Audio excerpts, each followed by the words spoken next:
Maximum changes यहाँ नहीं करने चाहिए। उसके कई रीजंस हैं। इसके लिए एक ब्लेंडर में एक ऑब्जेक्ट मोड बनाया है जिसमें हम ऑब्जेक्ट को मूवमेंट कर सकें अगर हमें रिक्वायर्ड है तो।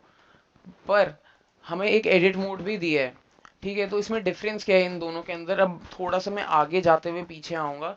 तो हम ना जी कर मैं वैसे क्या कर रहा हूँ, शिफ्ट डी कर रहा हूँ, ये कमांड और बता रहा हूँ मैं आपको। शिफ्ट डी करने से डुप्लीकेट हो जाता है, तो मैंने डुप्लीकेट कर लिया है और मैं माउस को मूव कर रहा हूँ। अभी तक मैंने इस लेफ्ट माउस बटन या राइट माउस बटन दबाया नहीं, तो ये हवा में घूम ही जा रहा है, एक तरीके से मूव हो रहा है। पर क्या है, क्योंकि डुप्लीकेट करा है मैंने इससे शिफ्ट डी दबाने के बाद। अब मैं इसको अगर कमांड दे दूं कि एक्स पर ही मूव हो, तो ये एक्स पर ही मूव होएगा। मैंने एक्स बटन दबा दिया बेसिकली कीबोर्ड पे। तो आप फिर कॉम्बोज क्रिएट कर सकते हो, जैसे मैंने अभी पहले बताया थोड़ी देर पहले ही मूवमेंट का। तो सिमिलरली यहाँ पर भी आप कॉम्बोज क्रिएट कर सकते हो। आप जेड पर मूव कर सकते हो जेड दबाकर, वाई पर कर सकते हो वाई दबाकर। मैं वापस एक्स दबा रहा हूँ तो एक्स पर मूव हो रहा है, और मैं 3 दबा रहा हूँ तो ये 3 यूनिट पर गया, ठीक है। अब क्या करते हैं कि मैं इस वाले ऑब्जेक्ट को ऑब्जेक्ट मोड में ही एस जेड कर देता हूँ, ठीक है, थोड़ा सा बड़ा कर दिया है।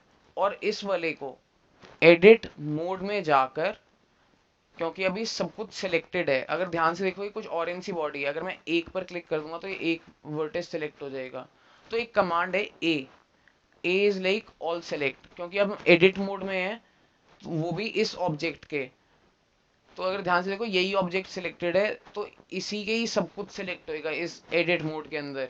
उसके बारे में कोई लेना देना नहीं है, ठीक है। अभी मैं बाहर ऑब्जेक्ट मोड में भी ए कर दिखाऊंगा ताकि आपको पता चल जाए कि बाहर क्या काम करता है ये। अब मैं इसे भी एस स्केल कर रहा हूँ और मैंने जेड दबा दिया है, जेड एक्सिस पे लगभग उतना ही बड़ा कर रहा हूँ, और मैं बाहर ऑब्जेक्ट मोड में आ जाता हूँ, ठीक है। अगर मैं यहाँ पर ध्यान दूं मेरे ट्रांसफॉर्म में, तो मेरे स्केल में जेड एक्सिस भी 1 ही दिखा रहा है अभी भी। और अगर मैं यहाँ ध्यान दूं तो यहाँ पर 2.306 दिखा रहा है, क्योंकि मैंने इसको ऑब्जेक्ट मोड में स्केल करा और इस वाले को मैंने एडिट मोड में स्केल करा, और इसमें कोई चेंज नहीं हुआ। तो हमें ध्यान रखना है कि ये वाला जो तरीका है जो हमने एडिट मोड में किया, ये बिल्कुल ठीक है। मतलब बिल्कुल ठीक तो नहीं कहूँगा, अगर कोई बहुत स्पेसिफिक रिक्वायरमेंट है तभी ये चीज़ करनी चाहिए, नहीं तो दिक्कत कहाँ आती है, वो आती है मॉडिफायर्स में। अगर आपको कोई मॉडिफायर बाद में लगाना है, जैसे आपको बेवेल लगाना है, ये मॉडिफायर पैनल है और यहाँ मॉडिफायर यहाँ से लगाते हैं। यहाँ पर एक सेकेंड जो जनरेट में है बेवेल, एक मॉडिफायर है। इस मॉडिफायर से क्या होता है मैं अभी बता रहा हूँ। मैं दोनों पर ये सेम मॉडिफायर लगा रहा हूँ। अगर ध्यान से देखें इस वाले ऑब्जेक्ट को जिसको हमने एडिट मोड में जाकर करा था, मतलब स्केल करा था जेड एक्सिस पर ऐसे, उसके हर बेवेल जो हुआ, मैं इसको सेगमेंट्स भी इंक्रीज कर लेता हूँ ताकि ज़्यादा डिफरेंस पता चले, या और बढ़ा लेता हूँ 5 कर लेता हूँ। तो अगर ध्यान से देखो ये बहुत स्मूथ हो गए और ये इक्वल हैं, हर जगह रेशो सेम है। पर अगर हम यहाँ ध्यान दें इस वाले ऑब्जेक्ट में, तो यहाँ पर रेशो सेम नहीं है। मैं इसको सिलेक्ट करता हूँ, इसे भी मैं 5 सेगमेंट कर देता हूँ, बट फिर भी अगर ध्यान दो तो इस ये दोनों ऑलमोस्ट सेम है, और ये थोड़ा मतलब ये थोड़े मोटे हैं दोनों तरफ के एजेस, और ये वाले आप पतला है, और यहाँ पर ऑलमोस्ट इक्वल है। तो क्या है कि गलती तो हो ही जाती है, कभी कभी हम यहाँ पर भी कर देते हैं और हमें लगता है कि हमें अब सही करना है। तो हमको सही करने के लिए एक मतलब कमांड है शॉर्टकट्स में कि कंट्रोल ए से हम कोई भी तीन ये क्या है कि हम लोग ट्रांसफॉर्म्स अप्लाई कर रहे हैं बेसिकली। तो ट्रांसफॉर्म देखो, ये ट्रांसफॉर्म पैनल है और ट्रांसफॉर्म में हमने कुछ चेंज कर दिया और हम चाहते हैं कि ये सब कुछ 0 0 0 पर सेटल हो जाए बेसिकली। तो कंट्रोल ए दबाने से हम ऑल ट्रांसफॉर्म्स पर क्लिक करेंगे, तो अगर आप ध्यान से देखो एक डॉट था यहाँ पर, वो वहां चला गया है। पर क्या है, अब इसकी जो नई पोजीशन सेट करी है स्केल की भी, वो 1 1 1 है, और इसका जो बेवेल है वो सही हो चुका है, बिल्कुल वैसा ही हो चुका है। तो अब ये पंगा क्या है कि वो येलो डॉट यहाँ से वहां क्यों चली गई, और इस ऑब्जेक्ट की तो यहीं पर ही है, क्योंकि हमने इसकी लोकेशन चेंज करी थी। हम यहाँ पर इसको 3 यूनिट लेकर आए थे, सबसे बड़ी बात तो है ये। तो अब चलते हैं ओरिजिन्स के बारे में बात करना, थोड़ा थोड़ा सा ये टफ टॉपिक है। इसमें क्या बात है कि इसको मैं थोड़ा सा मूव कर रहा हूँ इधर इस तरफ, अगर मैं इस ऑब्जेक्ट को रोटेट करूं जेड एक्सिस पर, तो ये इस तरीके से रोटेट होएगा अपनी ही पोजीशन पर, क्योंकि इसका जो येलो डॉट है ये इसको ओरिजिन बोलते हैं। तो ये एक ओरिजिन जो है इस ऑब्जेक्ट का वो बिल्कुल सेंटर में है, और मैं आर जेड करता हूँ रोटेट, तो ये माउस को मैं मूव कर रहा हूँ बस ऐसे ही, तो वो रोटेट हो रहा है। तो ये अपनी ही पोजीशन पर ही रोटेट हुए जा रहा है। पर अगर मैं इस वाले ऑब्जेक्ट को आर जेड करता हूँ, तो इसका ओरिजिन उतनी जितनी दूर है उसके अकॉर्डिंगली ये एक 360 डिग्री मूवमेंट कर रहा है ना। तो हमारे ओरिजिन बड़े इंपॉर्टेंट चीज होती है इस सॉफ्टवेयर के अंदर, या किसी भी सॉफ्टवेयर के अंदर हम ओरिजिन्स के साथ प्ले कर सकते हैं एनिमेशंस क्रिएट करने के लिए या किसी भी पर्सपेक्टिव में। बट क्या है कि हमारी हमारी रिक्वायरमेंट इस में यहाँ पर प्रॉब्लम ये थी कि हमने ऑब्जेक्ट मोड में इसको स्केल कर लिया था, और हमें इसके बेवल में दिक्कत आ रही थी। इसलिए हमने इसके ट्रांसफॉर्म्स अप्लाई करे, तो इसका ट्रांसफॉर्म अप्लाई होने के बाद ओरिजिन वहां चला गया। पर मैं चाहता हूं कि नहीं, मेरे को ऐसा नहीं चाहिए। अप्लाई तो हुए ट्रांसफॉर्म, पर मेरे को इसकी लोकेशन वहीं पर ही चाहिए, बिल्कुल इसके सेंटर, इस बॉडी के ओरिजिन पर चाहिए, जैसे ये वाले के बिल्कुल सेंटर में है इसके, इस वाले ऑब्जेक्ट के बिल्कुल सेंटर में है इसका ओरिजिन, वैसे ही इस वाले का भी ओरिजिन यहाँ पर ना होकर बिल्कुल इसके सेंटर में हो। तो हम क्या कर सकते हैं, इसको सिलेक्ट करके, यहाँ पर ऑब्जेक्ट है ऊपर एक, यहाँ पर से व्यू सिलेक्ट एड्स ऑब्जेक्ट, तो ऑब्जेक्ट के अंदर एक ऑप्शन है सेकेंड वाला सेट ओरिजिन, तो हम ओरिजिन टू ज्योमेट्री कर सकते हैं। तो वो ज्योमेट्री पर चला गया, और ध्यान से देखना लोकेशन जो है वो 3 मीटर कर दी, पर उसने क्या है कि बाकी सब अप्लाई कर देता है, और खासकर स्केल का ही इशू होता है। इसीलिए हमें ट्रांसफॉर्म्स अप्लाई करने होते हैं, और अगर हमारी रिक्वायरमेंट है कि हमारा ओरिजिन उस ऑब्जेक्ट के पास ही चला जाए, तो हम वहीं रखेंगे। पर क्या है कि अब कुछ एक टास्क है, जैसे मतलब मैं मॉडिफायर पर एकदम से नहीं जाना चाहता हूँ, पर कोई नहीं, अभी थोड़ी देर में वापस आएंगे इसी जगह पर, क्योंकि ये बहुत इंपॉर्टेंट चीज़ है अपने आप में। मैं इन दोनों को ही एक्स से डिलीट कर रहा हूँ, ये एक बार वापस लाते हैं। अब देखो, मैं ए बता रहा था सेलेक्ट ऑल का ना, तो एडिट मोड में तो वो उस ऑब्जेक्ट के सारी चीज़ें सेलेक्ट हो रही थी, जो कि अब मैं वापस जाकर वापस भी बताऊंगा। बट अगर हम ए दबाएं ऑब्जेक्ट मोड में, तो सारे ऑब्जेक्ट जैसे कैमरा, लाइट, जितना भी कुछ होएगा इस व्यू पोर्ट के अंदर पूरे 360 डिग्री में, जो भी होएगा सब सेलेक्ट हो जाएगा। तो हम वापस चलते हैं, इसको डिलीट करते हैं एक बार ही, एक्स दबाकर डिलीट।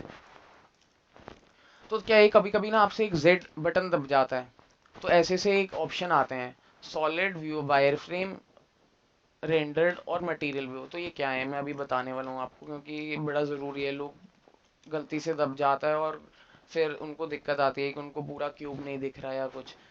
तो है क्या, ये सिंपल सी चीज़ कि जेड दबाने से अगर हम वायर फ्रेम में चले जाएं, तो वो वायर फ्रेम जैसा दिखने लग जाएगा, और जेड दबाने से अगर हम मटेरियल व्यू में आ जाए, तो वो मटेरियल प्रीव्यू कराता है। पर इस पे अभी कोई मटेरियल लग नहीं लगा रखा, तो कोई फ़ायदा नहीं है। पर और जेड में जाते हैं तो वो रेंडर्ड व्यू दिखाएगा। रेंडर्ड व्यू में अगर आप ध्यान से देखो, लाइट काम कर रही है, यहाँ पर एक लाइट है जो उस पर लाइट क्रिएट कर रही है इस साइड, और दूसरी साइड डार्क है। तो ये डिफरेंसेस हैं। और ये फाइनल व्यू है अपना, फाइनल एनिमेशन या कुछ भी काम निकालने से पहले देखने के लिए रेंडर्ड व्यू में हम चेक करते हैं अपने काम को एक दो बारी, ताकि मतलब एक दो बारी क्या, काफ़ी काम करना भी पड़ता है रेंडर्ड व्यू में ही। बट एनीवे, आगे करते हैं, बढ़ते हैं। मैं वापस, और ध्यान से देखना यहाँ पर 4 ऑप्शन जो ये सर्कल दिख रहे हैं ये वही हैं। पहला वाला वायर फ्रेम है, ये वाला सॉलिड व्यू बोर्ड है। सॉलिड व्यू बोर्ड पे हम मोस्टली सारा काम कंप्लीट करते हैं पहले, फिर ही जाते हैं। जब तक हम कलरिंग नहीं करी, टेक्सचरिंग नहीं करी, कोई मटेरियल नहीं डाला, तब तक कोई फ़ायदा ही नहीं है मटेरियल व्यू में या रेंडर्ड व्यू में जाने का। बट यहाँ पर हम रहते हैं अपने इस सॉलिड व्यू बोर्ड में, और अभी हम चलेंगे सीधे एडिट मोड में। तो एडिट मोड में जाने का सबसे आसान तरीका है टैब दबा दो। अब क्या है कि मेरे को ये 4 ऑप्शन दे रहा है, आपको नहीं दे रहा होगा, क्योंकि आपके पास ये ऐड ऑन नहीं है। मेरे पास एक ऐड ऑन है जिसकी वजह से मेरे को ऑप्शन देता है। तो वो ऑप्शंस क्या थे, अगर मैं वन वन दबाऊं, तो ये एज, सॉरी, वर्टेक्स मोड है, वर्टेक्स या वर्टेसेस या वर्टिसेस मोड है। तो कोई भी हम एक वर्टेक्स सिलेक्ट कर सकते हैं, ठीक है। पर क्या है कि अगर हमें कोई मतलब ये हम क्यों कर रहे हैं, इससे फ़ायदा क्या है, पहले तो ये भी बताना ज़रूरी है ना। मैंने ये एक वर्टेक्स सेलेक्ट किया, अगर मैं चाहूँ तो मैं इसे मूव कर सकता हूँ। मैं इसे जी दबा रहा हूँ कि ये मूव होना शुरू हो गया। ठीक है, मैं माउस मूव कर रहा हूँ, पर मैं चाहता हूँ कि ये जेड डायरेक्शन में मूव हुए, तो मैं जेड दबा देता हूँ अपने कीबोर्ड में, तो ये जेड डायरेक्शन में मूव हो रहा है। और मैं लेफ्ट माउस बटन दबा देता हूँ तो ये प्लेस हो जाएगा, और मैंने इसको कुछ मूवमेंट ऐसे सा अजीब सा कर दिया है। और मैं वापस ऑब्जेक्ट मोड में चलता हूँ तो ये कुछ ऐसा दिख रहा है अब। और क्या है कि यहाँ पर ऑब्जेक्ट मोड में आप कोई चेंजेस नहीं कर सकते मेश के साथ, तो वो बेसिकली मेश दिखा रहा है आपको कि कैसी आपकी मेश है, और उसमें आप कैसे और ऐड या डिक्रीज कर सकते हो ताकि आप कोई भी चीज़ बना सको। तो वापस चलते हैं एडिट मोड में, आप टैब दबाओगे और छोड़ोगे जैसे ही टैब का बटन, आप एडिट मोड में वैसे चले जाओगे, मेरे जैसा नहीं आएगा। तो 2 दबाने से ध्यान देना, यहाँ पर ये 3 बटन है, ये भी 1 2 3। तो 1 पर वर्टेक्स मोड है, वर्टेक्स, और 2 पर एजेस हैं, और 3 पर हमारा फेस है। तो 2 पर हम कोई भी एज सेलेक्ट कर सकते हैं, जी से मूव कर सकते हैं, आर से इसे रोटेट कर सकते हैं, आर एक्स पर मैं इसे मूव करता हूँ, और कुछ ऐसे लेफ्ट माउस बटन से प्लेस कर सकता हूँ। मैं कोई डिग्री पर भी मूव कर सकता हूँ, मैं अगर कोई डिग्री टाइप कर दूँ, जैसे मैं आर एक्स 15 कर दूं, तो देखो वो 15 हो गया। और मैं एक और चीज़ बताता हूँ, आर एक्स 15 करने से वो इस साइड मूव हुआ, और मैं चाहता हूँ कि नहीं दूसरी तरफ मूव होना चाहिए था, तो मैं अगर माइनस बटन दबा दूं तो वो दूसरी तरफ चला जाएगा। और मैं सोचता हूँ नहीं यार ये तो गलत है, मेरे को वैसा ही चाहिए था जैसे पहले हुआ, तो मैं फिर से एक बार माइनस बटन दबाऊंगा और ये वापस वहां पहुंच जाएगा जैसे पहले था, और मैं लेफ्ट माउस बटन से इसे फिक्स कर दूंगा। ठीक है, ये तो हो गया ये चीज़, एजेस। अब चलते हैं 3 दबाते हैं और हम पहुंच गए फेस में। फेस में हम फेस के साथ कुछ भी मैनिपुलेशन कर सकते हैं, हम ये फेस सेलेक्ट कर सकते हैं, ये फेस सेलेक्ट कर सकते हैं, तो 3 डिफरेंट व्यू मतलब मोड्स हैं।